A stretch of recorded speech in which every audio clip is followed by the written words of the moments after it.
21 September আজ আমাদের শান্তির মহাজন ডক্টর ইউনূস মার্কিন যুক্তরাষ্ট্রে জাতিসংঘের অধিবেশনে যোগদান করার লক্ষ্যে যাচ্ছেন। আমি ঠিক যেই মুহূর্তে ভিডিওটা রেকর্ড করতেছি তার ঠিক কয়েক মিনিট পূর্বে আমাকে ইউএস থেকে অনেকেই জানিয়েছে। আমাদের একটা কমিউনিটি আছে, আমাদের বন্ধু বান্ধব আছে অনেকেই যারা ইউএস থাকে, ওদের মাধ্যমে শুনতে পেলাম এবং পরিবারের অনেকেই থাকেন, পাশাপাশি আত্মীয় স্বজন অনেকেই আছেন, অনেকের মাধ্যমে শুনতে পেলাম তারা প্রত্যেকেই পচা ডিম সংগ্রহ করতেছে।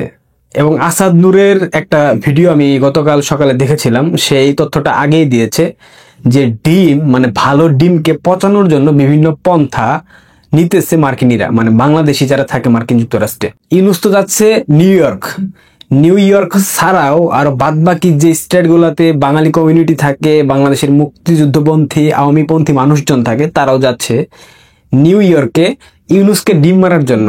এই যে ডিমের যে ব্যাপারটা বলতেছিলাম, মানে ভালো ডিম রোদে শুকানো হচ্ছে, মাইক্রো ওভেনে দেওয়া হচ্ছে, দিয়ে পচানো হচ্ছে, ভেঙে একটু একটু ফাটিয়ে ওইটার মধ্যে মানে গন্ধ বের করা হচ্ছে। অর্থাৎ স্বাভাবিক ডিম যদি মারা হয় গন্ধ একটু কম থাকে, বাট ডিম যদি একবার পচে যায় ওইটার গন্ধ খুব বিশ্রী হয়, এবং সেই বিশ্রী গন্ধ ইউনূস গঙের গায়ে লাগানোর জন্য সেখানকার মানে তারা একদম খুব আয়োজন করে বিষয়টা করতেছে, মানে উৎসাহ নিয়ে, যে একটা খারজ, একটা বদমাইশ, একটা বুইরা খাটাস যে কিনা বাংলাদেশের ক্ষমতা নিয়ে দেশটাকে জঙ্গি রাষ্ট্রে পরিণত করেছে। দেশে এখন কি হইতেছে, শুধুমাত্র জঙ্গি তৎপরতা ছাড়া আমার মনে হয় না কোনো স্বাভাবিক কিছু হচ্ছে বাংলাদেশে। ইউএস আর্মি এসে বসে আছে দখল করে দেশটা। যা হোক, এটা অন্য প্রসঙ্গ। তো যেটা নিয়ে বলছিলাম, ইউনূসকে ডিম মারার জন্য সকল পর্যায়ের মানুষের আয়োজন সম্পন্ন, এবং ইউনূস একটা ধূর্ত খ্যাকশিয়ালের মতো, আপনারা জানেন আমি বলতাম বারবার, এখনো বলতেছি। মির্জা ফখরুল ইসলাম আলমগীরকে নিয়েছে শুধুমাত্র বিএনপির যে একটা কমিউনিটি ইউএসএ আছে ওদেরকে দিয়ে এই লাঞ্ছনা বঞ্চনা কিংবা এই ক্ষোভ এটা সামাল দেওয়ার জন্য। কিন্তু প্রকৃত পক্ষে কি বিএনপি এই শত শত মুক্তিযুদ্ধপন্থী মানুষ, শত শত আওয়ামীপন্থী মানুষ এদেরকে রুখে দিতে পারবে? আপনাদের কি মনে হয়? আপনারা যারা ইউএসএ থেকে আমার ভিডিও দেখছেন, আপনারা অবশ্যই একটু আমাকে কমেন্টে জানাবেন যে এই বিএনপি, এই জামায়াত, এই এনসিপি এরা কি আদৌ মুক্তিযুদ্ধপন্থী এবং আওয়ামীপন্থী মানুষদেরকে ঠেকে দিতে পারবে? ইউনূসকে লাঞ্ছনা থেকে বাঁচাইতে পারবে? পারবে না, আমার মনে হয় না পারবে। বাট আপনাদের মতামতটা একটু আপনারা আমাকে জানাবেন। এবং এই যে জাতিসংঘে যাচ্ছে রাষ্ট্রের টাকা খরচ করে, কোনো উপকার নাই, এক পয়সার কোনো উপকার হবে না জাতিসংঘে যাওয়ার পর। এটা হচ্ছে জাতিসংঘ যাওয়ার পর্ব। এখন শান্তির কাকু, শান্তির রাজা ডক্টর ইউনূস বাংলাদেশ সেনাবাহিনী অর্থাৎ সেনাপ্রধানকে এক শর্ত দিয়েছে। কয়েকটা শর্তগুলো শোনার পর আমার হাসি পাচ্ছে, আমার বিশ্বাস হচ্ছে না, তবে একাধিক সূত্র মারফতে এগুলো আমি শুনলাম। এটা মার্কেটে অলরেডি চলে গেছে গুজব আকারে। প্রথম শর্ত, ইউনূসের বিরুদ্ধে নতুন কোনো মামলা দায়ের করা যাবে না।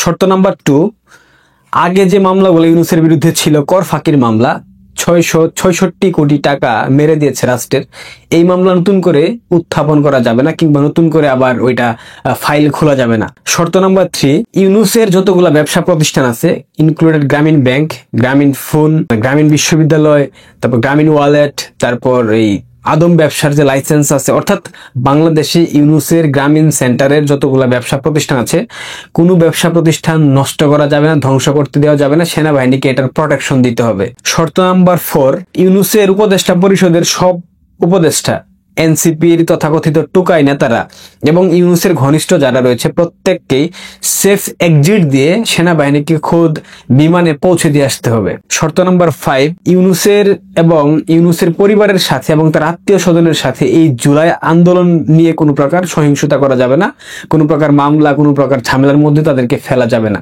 এই শর্তগুলো পড়ার পর আমার মনে হচ্ছিল সব যেন মামার বাড়ির আবদার। ইউনূসের দেশটা মামার বাড়ি, আর সেনাবাহিনী হচ্ছে ইউনূসের মামা, আর ইউনূস আবদার করতেছে মামার বাড়ির আবদার, আর বাংলাদেশের মানুষ সবাই মেনে নেবে ইউনূসের আবদার। মহাভারতের যুদ্ধের একটা প্রবাদ ছিল না, তোমারে বধিবে যে গোকুলে বাড়িছে সে। ইউনূস কত বড় মানে খারজ, সে দেশ ধ্বংস করে ফেলেছে, দেশের মধ্যে একটা কি মানে সৃষ্টি করে দিয়েছে। এরপরও সে প্রত্যাশা করে তাকে নাকি সেফ এক্সিট দিতে হবে, তার সবকিছু ঠিক রাখতে, মানে তার সব ঠিক থাকবে, এর মাঝখানে যে দেশটাকে আপনি এই নোয়াখালীর ভাষায় বলতে হুনমারি ছাড়ে দিলেন, এটার বিচার হবে না?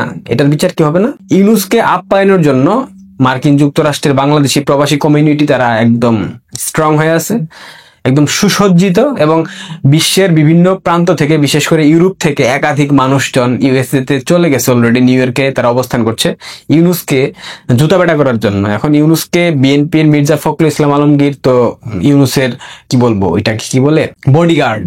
হ্যাঁ, সালমান খানের বডিগার্ড সিনেমাটার কথা মনে পড়তেছে। বডিগার্ডের মতো গেছে যে ইউনূসকে সেভ করবে। এখন মির্জা ফখরুল তাকে সেভ করতে পারে কিনা নিজে সে, এটা নিয়ে আমার শঙ্কা হচ্ছে। যা হোক, প্রিয় দর্শক, ভালো থাকবেন, সুস্থ থাকবেন, ধন্যবাদ।